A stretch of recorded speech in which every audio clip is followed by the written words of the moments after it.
2 for social studies.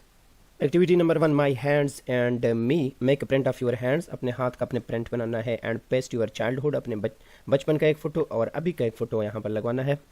इसी activity का second portion है read the names of fingers and write down in the given space. आपने यहाँ पर लिखना है या यहाँ पर इसको आप लिखे thumb, index finger, middle finger, ring finger and little finger.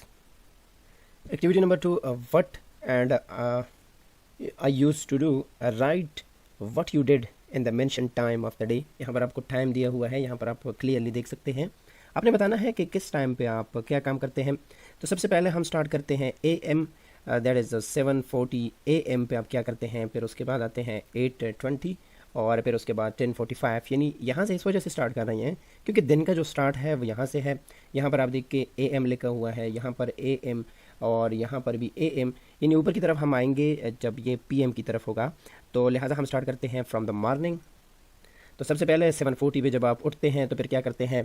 अब सेकंड क्लास के बच्चे होते हैं तो बच्चे सबसे पहले टेक ब्रेकफास्ट. और जब आप ब्रेकफास्ट करते हैं तो इसमें तकरीबन 20, 30 या 40 मिनट लगते हैं. यहाँ पर आप लिख सकते हैं कि ब्रश का भी लिख सकते हैं कि ब्रश कर लेते हैं या फिर बाथ कर लेते हैं. तो ब्रश एंड बाथ का भी यहाँ पर लिखें. और फिर उसके बाद एक्सरसाइज करते हैं लिटिल बिट. और फिर उसके बाद 10:45 AM पे स्टडी करते हैं. फिर उसके बाद अगर हम देख लें तो यहाँ पर 1:15 जो है नेक्स्ट टाइम है. फिर उसके बाद 5:10 है और फिर उसके बाद 6:05 है. यानी 6:05 पे आप क्या करते हैं. तो 1:15 की अगर हम बात कर लें तो 1:15 पे to have lunch then take rest. फिर उसके बाद बच्चे थोड़ा सो जाते हैं जब लंच करते हैं. और फिर नेक्स्ट अगर हम बात कर ले 5:10 की. अब जब ये उठते हैं तो फिर फ्रेश होते हैं. फिर लिटिल बिट थोड़ी सी स्टडी कर लेते हैं. स्टडी फिर फॉर एन आवर, 1 घंटे तक का. और फिर देखिए 5:10 से लेकर 6:05 तक यानी तकरीबन 55 मिनट है इसमें स्टडी कर लेते हैं. और फिर उसके बाद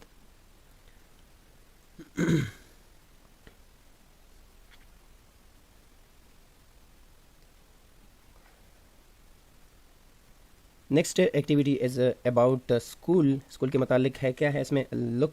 look into the picture and name the item and right about their use.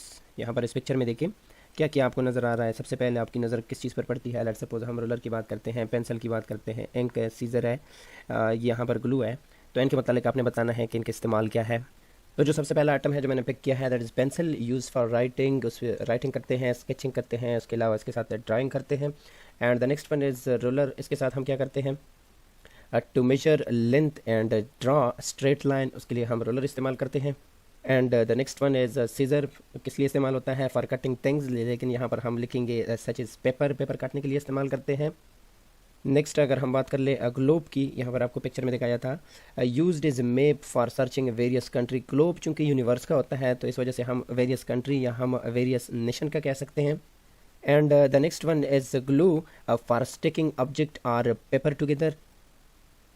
And next अगर हम इरेज़र की बात कर ले to remove marks made by pencil. यानी पेंसिल से जो आप मार्क्स करते हैं उसको हटाने के लिए इस्तेमाल होता है.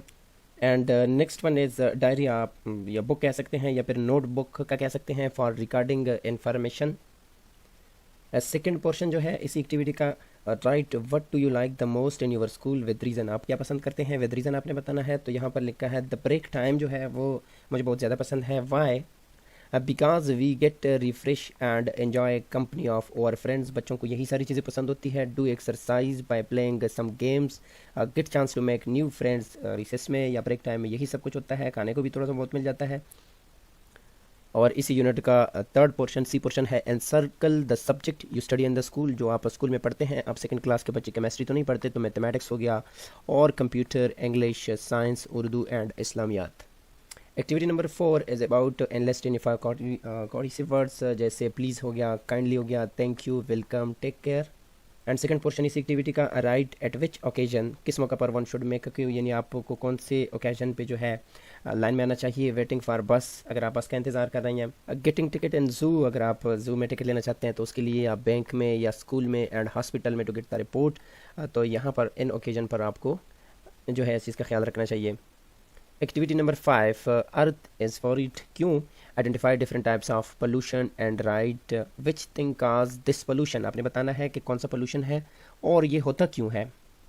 तो सबसे पहले अगर हम बात कर लें तो देखिए यहाँ पर जो पोल्यूशन है that is the air pollution. यहाँ पर पानी में जो पॉल्यूटेंट है तो हम कह सकते हैं वाटर पोल्यूशन, और ये जो है दैट इज़ नॉइज़ पोल्यूशन।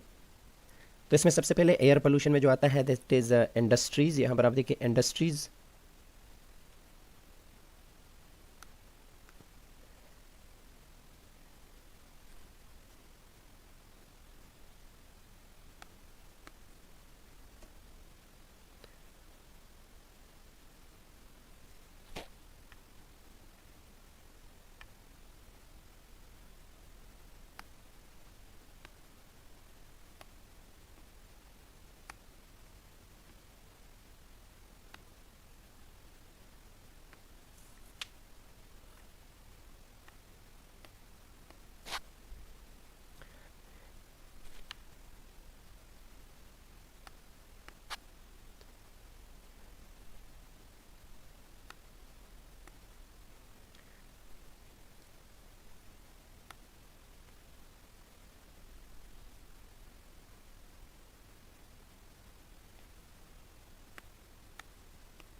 और जो इंजन होते हैं ज़्यादातर ये भी नॉइज़ पोल्यूशन काज करते हैं। एंड यहाँ पर मैंने लिखा है, अगर आपको ऐसा नहीं लग रहा तो फिर आप यहाँ से ये हटा के कुछ और भी लिख सकते हैं। चिल्ड्रन, जो बच्चे होते हैं ना, ये बहुत ज़्यादा शोर करते हैं। इसका मुझे पहले पता नहीं था, लेकिन जब अब मैं वीडियो बनाने लगा हूँ तो इन बच्चों की वजह से मैं बहुत मुश्किल से बना लेता हूँ, क्योंकि अक्सर रूम में ऐसे घुस जाते हैं, बहुत ज़्यादा शोर करते हैं, तो इस वजह से। Next one is games and fun. Indoor games are played inside the building, or outdoor games are the games played outside the buildings, usually in ground. यानी बिल्डिंग के अंदर जो गेम खेले जाते हैं उसे हम क्या कहते हैं, इंडोर, यानी डोर के अंदर, और आउटडोर दरवाजे के बाहर, यानी जो ग्राउंड में खेले जाते हैं उसे हम आउटडोर कहते हैं। Activity number 6, colour the box of indoor games with green. अगर गेम्स नीचे ये लिस्ट दिया हुआ है, अगर आपको लगता है कि ये इंडोर गेम है तो उसको ग्रीन कलर से ग्रीन कलर दें, एंड आउटडोर को आप जो है ब्लू कलर दें। तो ग्रीन मैंने लगा लिया है, तो जो रह गया है वो आप ब्लू से कर लें। तो इसमें ये देखिए टेनिस जो है, और chess, roping, squash and table tennis, monopoly, and इसके अलावा बॉक्सिंग जो है, स्कैंग, लूडो। तो ये सारे वो गेम है जो इंडोर है, यानी इनको किसी बड़े ग्राउंड की ज़रूरत नहीं होती, कमरे के अंदर यानी हॉल या बिल्डिंग के अंदर आप खेल सकते हैं। तो जो बाकी है जैसे फुटबॉल हो गया, बास्केटबॉल हो गया या पोलो हो गया, अब इसमें आपको एक स्पेसिफिक ग्राउंड की ज़रूरत होती है।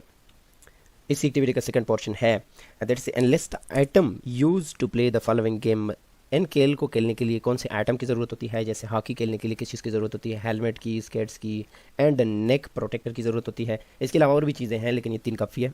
स्नूकर में जो है एक स्पेसिफिक टेबल होता है, उसकी ज़रूरत होती है, एंड प्रॉपर बॉल जो उसके लिए होते हैं, एंड उसके साथ एक स्टिक की ज़रूरत होती है। और अगर हम क्रिकेट की बात कर लें तो क्रिकेट में बॉल होता है, बैट एंड विकेट। एंड अगर हम बॉक्सिंग की बात कर लें तो उसमें ग्लव्स होते हैं, स्पेसिफिक हैंड रैप्स होते हैं, एंड हीवी बैग्स होता है। और अगर हम पोलो की बात कर लें तो उसमें हार्स की ज़रूरत होती है, हेलमेट भी होता है, एंड नी गार्ड जो कि बहुत ही इंपॉर्टेंट है।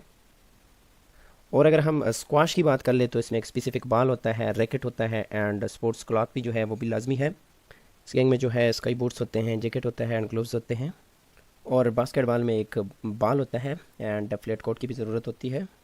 टेबल टेनिस में एक स्पेसिफिक बॉल होता है, एक टेबल एंड पैडल की ज़रूरत भी होती है, और उसके साथ वॉलीबॉल में एक ball, net and flat court की ज़रूरत होती है।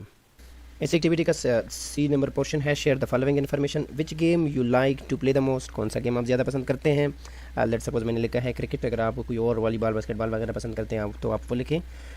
With who do you play that game, किसके साथ। With my friends, and name the things you use to play your favourite game. उसमें किस चीज़ की ज़रूरत होती है, एक बॉल की ज़रूरत होती है, बैट एंड विकेट की ज़रूरत होती है। And next one is state in 2 indoor and outdoor game. तो इंडोर यानी बिल्डिंग के अंदर जो खेला जाता है उसमें लूडो आ गया, and next one is snooker. और जो आउटडोर गेम है जो बिल्डिंग के बाहर खेला जाता है स्पेसिफिक ग्राउंड में, तो उसमें सबसे पहले आता है cricket, and next one is hockey. Write down the name of any one famous player of Pakistan from any game. किसी भी गेम से आप लिख सकते हैं, एंड पेस्ट देयर पिक्चर। तो मुझे जो जिनके नाम आते हैं वो क्रिकेट के हैं, दैट इज़ बाबर आजम, शहीन अफरीदी, मोहम्मद रिजवान, इमामुल हक, शदाब खान।